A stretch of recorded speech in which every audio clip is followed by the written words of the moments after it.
para iniciar a aula, a gente vai falar um pouquinho sobre o que é doença negligenciada, então eu vou colocar uma definição. E eu vou trabalhar alguns conceitos, profilaxia, sintomas e ciclo de vidas de duas doenças negligenciadas, que será a dengue e a febre amarela, tá bem? Então, essa aula é a parte número 1, igual eu estava apresentando aqui para vocês, porque na sequência a gente vai trabalhar com mais doenças negligenciadas, no qual eu vou apresentar mais duas doenças, tá bem? Então, para definir o que são doenças negligenciadas, são aquelas causadas por um agente infeccioso ou parasitas e são consideradas endêmicas em uma população de baixa renda, tá bem? Essa enfermidade também apresenta indicadores inaceitáveis e investimentos reduzidos em pesquisa, produção de medicamento e em seu controle. Então, são as doenças que, mesmo causando muita enfermidade, né, muita gente ficando doente, ainda tem pouco investimento do governo ou poucas pesquisas, e aí entra com esse conceito de doenças negligenciadas. Dentro das doenças tropicais que a gente trabalha, as doenças negligenciadas, está a malária, doença de Chagas, febre amarela, dengue, leishmaniose visceral, filariose linfática e esquistossomose, tá bem? Nessa aula, gente, como eu coloquei para vocês, eu vou trabalhar dengue e febre amarela. Então, para início, vamos começar com dengue. Então, a dengue é uma doença endêmica em mais de 100 países, com cerca de 50 milhões de pessoas infectadas a cada ano. 2,5 milhões vivem em área de risco, de acordo com a OMS, que é a Organização Mundial da Saúde. O Brasil registrou 332.397 casos nas primeiras 10 semanas deste ano. Então, a gente tem muita gente doente esse ano, com aumento de 45% em relação ao mesmo período do ano passado.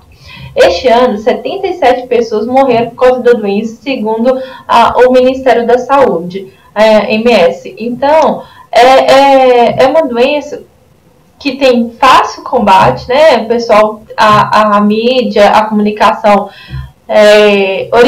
estava orientando bastante, né, a questão de profilaxia para evitar a doença e tal, mas mesmo assim ocorrem-se muitos casos no país e com morte, né, infelizmente. Diversos órgãos da saúde do Brasil buscam formas mais eficazes de combater a ocorrência da enfermidade. Uma das formas é a conscientização da população sobre a dengue e o combate da doença. A Fiocruz produziram os vídeos. Então, dentro das ferramentas de sensibilização, de orientação, né, à população, a Fiocruz disponibiliza 3 vídeos que estão presentes nesses links para conscientizar, para orientar melhor a população. Então, conhecendo os mosquitos da Aedes, transmissores de arbovírus, Aedes aegypti e Aedes albopictus, uma ameaça nos trópicos, o mundo macro e micro do mosquito Aedes aegypti. Então, são vídeos focados no vetor para orientar a população ou colocar em instituição para dar uma conscientização maior, tá bem? Então, o patógeno a doença causada por um vírus da família Flaviviridae. Ele apresenta 4 tipos. Então, tem o dengue 1 de 1989, dengue 2 de 1990, dengue 3 de 2001 e o dengue 4, que é o mais recente, de 2011. São todos arbovírus. A transmissão é picada de mosquito da fêmea infectada, das espécies Aedes aegypti nas Américas e Aedes albopictus na Ásia. Então, aqui eu tenho uma imagem da fêmea. Essa fêmea está, né, sugando sangue, dá para observar aqui no abdômen dela. Então, a fêmea ela precisa do sangue para a produção dos ovos, para o amadurecimento dos seus ovos, tá? O macho do Aedes, ele não é hematófago, não suga sangue. Então, ele se alimenta de seiva elaborada, de árvores, enfim. Mas não é hematófago que nem a fêmea, tá bem? O ciclo da dengue. O ciclo de vida da Aedes varia de acordo com a temperatura, disponibilidade de alimento e quantidade de larvas existente no mesmo reservatório, porque várias larvas no mesmo reservatório pode ocorrer competição. Então, as larvas não desenvolverem bacana pelo motivo da quantidade. E consiste em um obstáculo de amadurecimento do inseto na fase adulta. Então, tem essa distinção, né, essa diferença em questão de quantidade de larvas no criadouro. Então, dentro do ciclo, eu apresento 4 etapas. A primeira etapa são os ovos, no qual a fêmea, né, coloca no recipiente, na borda do recipiente, ela não deposita os ovos dentro da água, é na borda. Então, eu tenho 4 estágios da larva. Então, no estágio 2, que é a larva, eu tenho 4 estágios dela, a pupa e o inseto adulto, tá bem? Então, aqui eu tenho os ovos, aí posterior aos ovos já é o processo, já é o desenvolvimento das larvas. Das larvas eu tenho a pupa, e da pupa eu tenho um mosquito adulto, ok? Então, isso tem que ficar bem fresquinho aí na cuca. Bem, do ciclo de vida, eu vou descrever agora cada etapa. A primeira etapa são os ovos, no qual a fêmea deposita, igual eu falei para vocês, na borda do recipiente, ela não deposita dentro da água. A fêmea pode dar origem a até 1.500 mosquitos. Os ovos, eles são distribuídos em vários criadores, então ela pode fazer uma aposta, né, colocar num reservatório, localizar um outro ambiente favorável e colocar, e assim vai. E a fêmea, ela consegue, se ela estiver infectada com o vírus, ela consegue fazer uma transmissão para as larvas, para os filhotes dela, né, para os indivíduos que ela que vão desenvolver de acordo com essa fêmea que estava infectada. Então, esse vírus ele pode passar para a prole, tá bem? A larva, ela tem 4 estágios, igual eu coloquei para vocês. Então, tem estágio 1, 2, 3 e 4 desse desenvolvimento. As larvas ficam próximo da superfície da água, pelo motivo da respiração, pelo processo respiratório. Elas formam um tubinho, essa estruturinha aqui, ó, que chama de sifão, tá? E esse sifão que favorece, que facilita elas para o processo de respiração.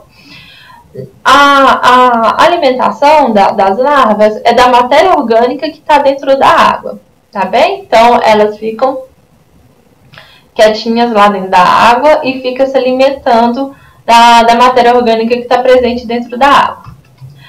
O próximo estágio é a pupa. A pupa,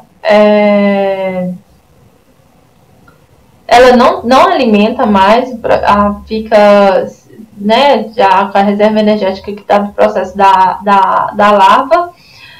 Tem essa estrutura, elas também ficam na superfície da água, com a formação dessa estrutura, que são as trombetas, que facilita também no processo respiratório dessa pupa. E essa fase é muito rápida, ela dura mais ou menos de 24 horas a 48 horas, muito, muito pouco tempo.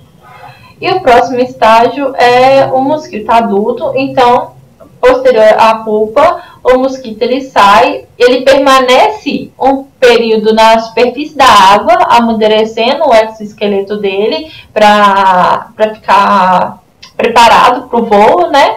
Então ele fica num período de stand-by lá, vamos colocar assim, quietinho, para amadurecer esse exoesqueleto e favorecer e poder voar, tá bem? Dentro de pouquinho tempo, 24 horas, enfim, a fêmea ela já consegue procriar.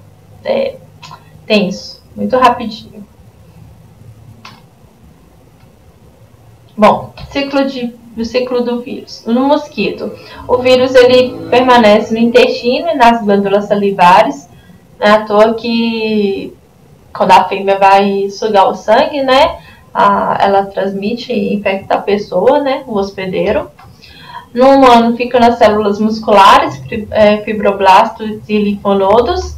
E a viremia humana, após se multiplicar, se espalha para todo o organismo através do sangue. Então, quando já tem, né, o sintoma, a pessoa já está sentindo os sintomas clássicos da doença, o vírus já está circulando no organismo, tá bem? Bom, agora a gente entra nos sintomas. A imagem aqui dividiu em duas situações. Eu tenho os sintomas clássicos e os sintomas numa situação mais grave, que no caso é a dengue hemorrágica. Então, vamos descrever um pouquinho dos sintomas clássicos. Eu tenho febre súbita, né, acima de 40 graus, então é um sintoma bem clássico da dengue, todo mundo fala que tem febre, e a dor atrás dos olhos, que também é bem característico, dor na cabeça e dor muscular. Então, quando o pessoal fica falando assim, tô com dor nas juntas, né, junta tudo e joga fora, é um sintoma clássico da dengue. Então, dores musculares, dores na articulação, dor atrás dos olhos, aquela enxaqueca, dor de cabeça, né? E a febre são sintomas bem característicos da dengue, apesar que também se confunde muito com outras doenças, mas enfim, é bem característico do vírus, né, da dengue. Então eu tenho as manchas, as petecas, né, dependendo do estágio, né, do desenvolvimento da doença no organismo. Tem gente que apresenta as petecas, tem gente que não apresenta as petecas, que são as manchinhas vermelhas, né, as bolinhas vermelhas parecendo sarampo no corpo. Náusea, vômito, moleza e cansaço, falta de apetite e paladar. Isso vai depender de cada organismo, de cada pessoa. Tem gente que apresenta sintomas, tem gente que não apresenta sintomas, mas tá relacionado com a dengue. Agora, um sintomas numa situação mais grave, que aí chega a ser a dengue hemorrágica. Eu tenho dificuldade de respirar, perda da consciência, confusão mental, agitação e insônia, sangramento na boca, gengiva, nariz. Por que ocorre esse sangramento? Porque com a dengue, né, com o vírus da dengue no organismo, tem a queda das plaquetas, que é uma célula sanguínea, né, que favorece para uma rede, uma proteção para não ter as hemorragias, né? Então, ela contém as hemorragias. Então, como a pessoa está tendo uma situação mais grave da doença e está tendo queda de plaqueta, esse sangramento ocorre. E tem um agravante dessa situação ainda, que são as automedicações. Então, tem que ter muito cuidado com as automedicações, porque, por exemplo, a aspirina, ela é um medicamento no qual, tudo bem que ela é indicada para dor, febre, enfim, mas se associar com os sintomas da dengue, tem a queda da plaqueta. A aspirina também faz ter uma queda de plaqueta, e isso agrave a situação da dengue hemorrágica. Então tem que ter muito cuidado com a automedicação, não realizar automedicação e tomar medicamento somente com orientação médica. Isso é fundamental, é importante, isso tem que levar para a vida em qualquer situação, não somente da dengue, mas evitar a automedicação o máximo possível. Vômitos intensos, boca seca, muita sede, pulso fraco, fortes dores abdominais contínuas, não como cólica, né, que a cólica vem, dá aquela fincada e some um pouquinho, depois volta de novo. Não, a dor é contínua, aquele incômodo contínuo. Pele pálida, fria e úmida são sintomas da dengue hemorrágica, de um sintoma um pouco mais grave comparado com a dengue clássica, ok? Profilaxias. Então, o que a gente precisa fazer para a gente evitar essa doença, tá bem? Então, a gente vai entrar com combate. Na verdade, as primeiras informações aqui estão tudo relacionado com o vetor. Então, tudo que a gente tem que fazer para não ter o desenvolvimento do Aedes. E com isso, se a gente combate o mosquito, logo não tem o vetor da doença, tá? Então, a gente tem que combater o local que acumula água. Então, eu vou mostrar para vocês depois uma imagem do Ministério da Saúde, que tem um folder no qual mostra alguns locais propícios desse acúmulo de água, que não é para deixar essa água parada. Inseticida. Inseticida, provavelmente, vocês já ouviram falar no Fumacê, né, no qual a prefeitura ou o governo, enfim, eles observem através de dados epidemiológicos uma concentração bem significativa de local onde está ocorrendo muita doença. Então eles vão e pede o pessoal para colocar o Fumacê, que é um carrinho que vai passando, né, e jogando inseticida para matar o mosquito. O inseticida é para matar o mosquito adulto, ele não mata larva ou ovos não, tá? Então tem que ter cuidado. É a mesma coisa da gente associar com aquele inseticida que a gente compra em mercado, né, que a gente fica tacando os sprays pela casa. Enfim, é para matar o mosquito, tá? Os larvicidas. Os larvicidas são dos agentes do pessoal de combate à dengue, né? Os agentes de saúde, que eles vão na nossa casa e tem um pozinho que eles começam a jogar em local que é propício de ter água parada. Então tem um local que é muito clássico na casa do pessoal. Quem não tem uma geladeira frost free, esse trem chique da vida, né, que descongela, enfim, não tem problema nenhum, mas tem aquelas geladeiras que tem o degelo, atrás da geladeira tem um recipiente, no qual quando a pessoa pede para fazer o desgelo, né, descongelar a geladeira, essa água vai para esse reservatório. E esse reservatório ele tem que ser removido da geladeira e jogada a água fora. Ou outra maneira de não deixar a água acumular, ficar, né, parada atrás da geladeira. E o pessoal, eles colocam também o larvicida nesses reservatórios ou dentro de local onde que é propício para o desenvolvimento de ter água parada e desenvolvimento do mosquito. O larvicida vai combater, né, matar as larvas. Então, é o estágio anterior do mosquito adulto, tá?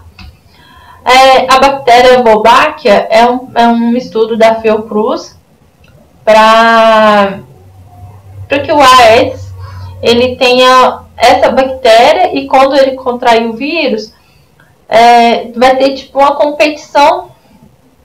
E aí o vírus não consegue desenvolver dentro do Aedes e com isso o mosquito não fica infectado e não consegue infectar outras pessoas. E aí eles trabalham com 3 metodologias, que é a fêmea com Wolbachia, mais o macho com Wolbachia, que tem os filhotes, a prole com a bactéria. Fêmea com Wolbachia, macho sem Wolbachia e a prole tem a bactéria, né, a Wolbachia. E fêmea sem Wolbachia, macho com Wolbachia, os filhotes não nascem com Wolbachia. Então, mediante a metodologia, eles observem como é possível a prole ter a bactéria e como que é eficiente esse processo para o mosquito infectar ou não. Vacina. Então, a gente tem uma vacina em teste que está sendo realizada pelo Butantan. E ultimamente eles liberaram uma nota bem fresquinha, acho que foi no início desse ano, informando como que está essa vacina. Então vou ler para vocês. A nota do Butantan é o seguinte: o Butantan esclarece que está em desenvolvimento uma vacina de dose única contra os 4 tipos da dengue. Então lá no início da aula eu falei para vocês que tem DEV1, DEV2, DEV3, DEV4, que o último foi até em 2011. E que neste momento o estudo encontra-se na fase 3. Atualmente a gente está conseguindo acompanhar bem quando eles discutem o que é fase 1, fase 2, fase 3 de uma vacina por causa do coronavírus, né? Então o coronavírus, a gente está observando que o pessoal está fazendo os estudos e também tem essas fases de desenvolvimento da vacina.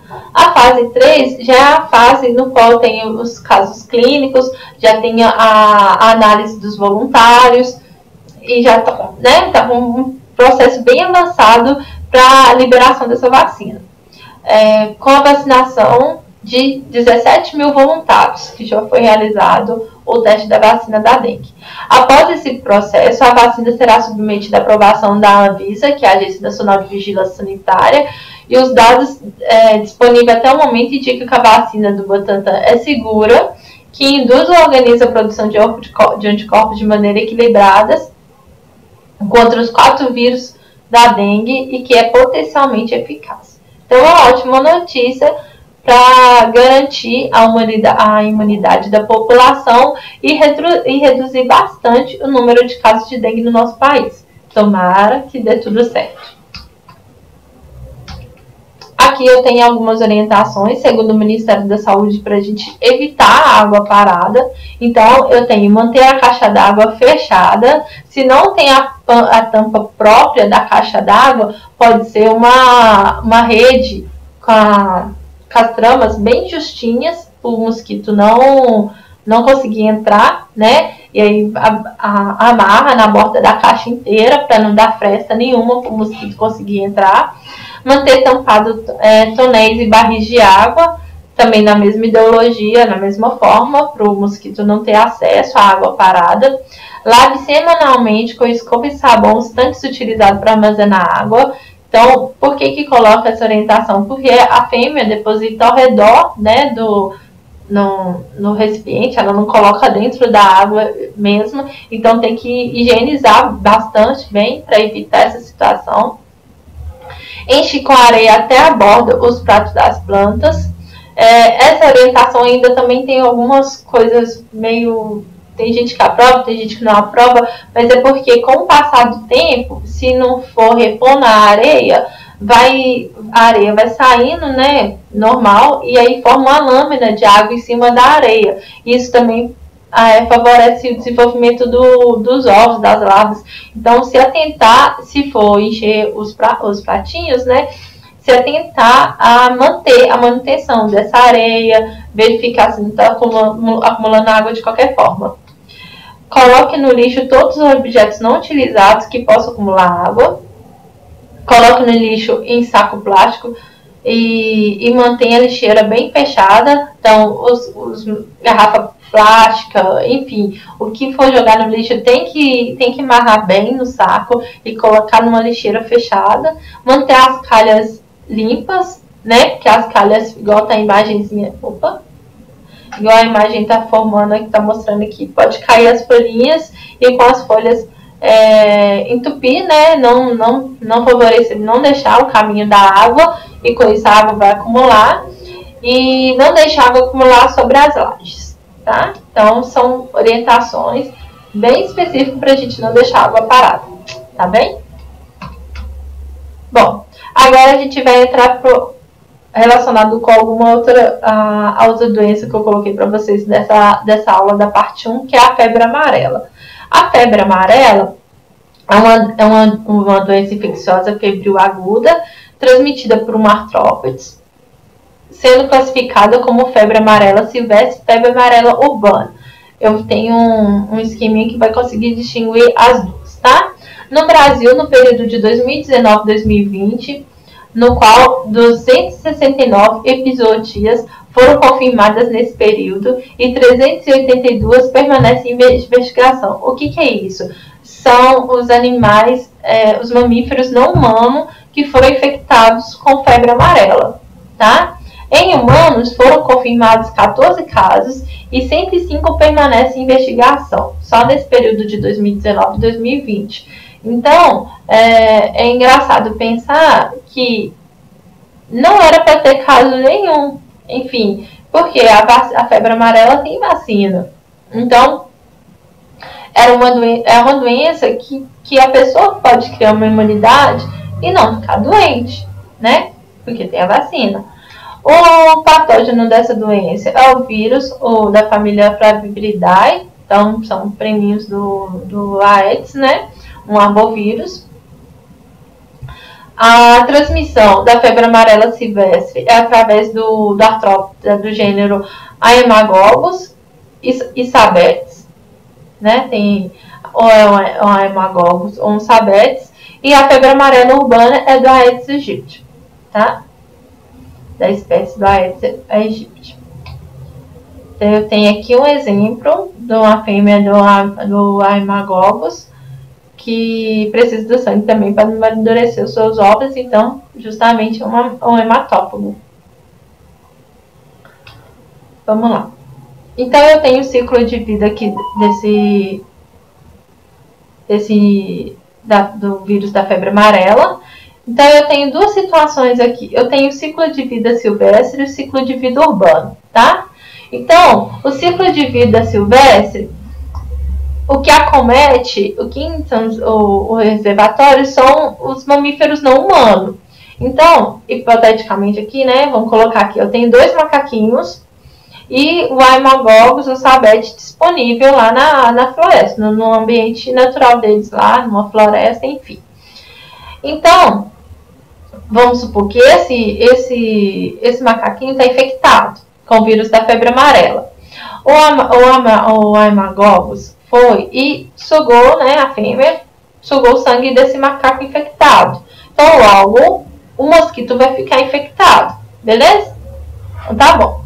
O mosquito agora, o mosquito agora está infectado. Então, logo, se ele picar um outro animal, né, um mamífero não humano, um outro macaquinho, esse macaco vai ficar infectado. Então, esse que não estava infectado, né, estava infectado, o mosquito foi, sugou o sangue e ficou com o vírus, beleza? Então, agora o mosquito está infectado, vai sugar o sangue de um outro macaquinho que não estava infectado e transmitir o vírus para esse novo macaquinho, tá bem? Agora outra situação hipotética. Esse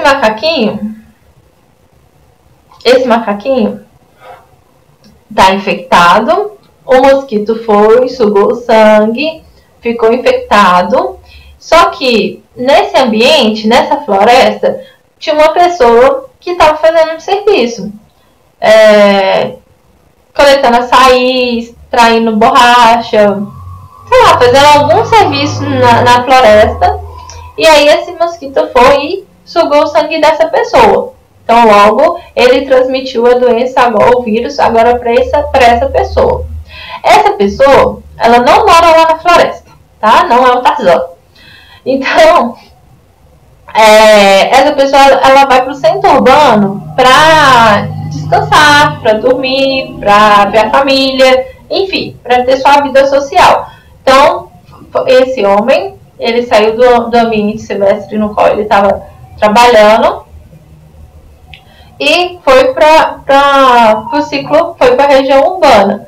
Então, quando ele chegou na cidade, ele encontrou um outro mosquitinho, que no caso aqui, o outro mosquito é quem? É o Aedes aegypti. E aí o Aedes foi e sugou o sangue desse indivíduo que estava infectado. Então, agora o mosquito está infectado e esse mosquito agora pode infectar uma outra pessoa. Tá bem? Isso foi uma situação hipotética, né? Viajando a batatinha aqui. Mas pode ter outra situação. Por exemplo, eu saio daqui, eu quero conhecer a floresta amazônica, né? Quero ficar lá feliz, saltitante, vendo, sei lá, vendo boto. Enfim, quero ir lá para Manaus, em algum outro canto. E logo, eu não tomei vacina. Não tem vacina de febre amarela. Aí, fui lá para a floresta, aproveitei minha viagem em horrores, encontrei com o meu mosquitinho amigo, o Haemoglobus. Ele estava com o vírus que ele foi infectado quando ele foi sugar o sangue do macaquinho. E aí ele contraiu o vírus, ele está infectado e logo ele me picou e eu fiquei infectado, ok? Aí eu vim embora para minha casa, né? Vim aqui para minha cidade e aqui tem a Aedes. Então, o Aedes foi, me picou, ele ficou infectado, e quando ele ficou infectado, ele foi e picou a minha mãe, vamos supor. E aí, passou a febre amarela para minha mãe também. Então, é assim que acontece uma situação bem hipotética. Espero que tenha entendido. Que deu para entender, né? As distribuições da epizootias em primatas não humanos e dos casos confirmados em humano. Então, aqui eu tenho Os casos não humanos, essas bolinhas verdes, que tem uma concentração aqui nesses estados, e tem um caso de humano nesse estado aqui, Pará, tá? Só para ilustrar as informações de julho de 2019 a janeiro de 2020. Ciclo do vírus. Então, no humano, ele tem um período de incubação de 3 a 7 dias após a picada. Ele fica lá quietinho no organismo da pessoa, sem causar sintomas, sem causar nada. E a viremia humana vai de 24 horas. Então, né, quando o vírus já começa a espalhar no organismo, antes de 3 a 5 dias do surgimento dos sintomas. Então, tem 3 dias que a pessoa teve o surgimento do sintoma, vai de 24 horas a 48 horas antes que o vírus já espalhou no organismo da pessoa. Febre amarela, agora sintomas. Lembra que eu falei para vocês que a dengue é bem pareada com algumas doenças causadas por vírus, né? E a febre amarela também não vai ser muito diferente, apesar de cada uma ter as suas particularidades, né? Por exemplo, a dengue dá as manchinhas vermelhas pelo corpo, as petecas, né? A febre amarela, vamos lá. Dor de cabeça, febre, perda de apetite, náuseas e vômito, dores musculares, principalmente nas costas. Então, já tem um pouquinho a questão diferencial aí da fase inicial e a fase, né, branda da dengue.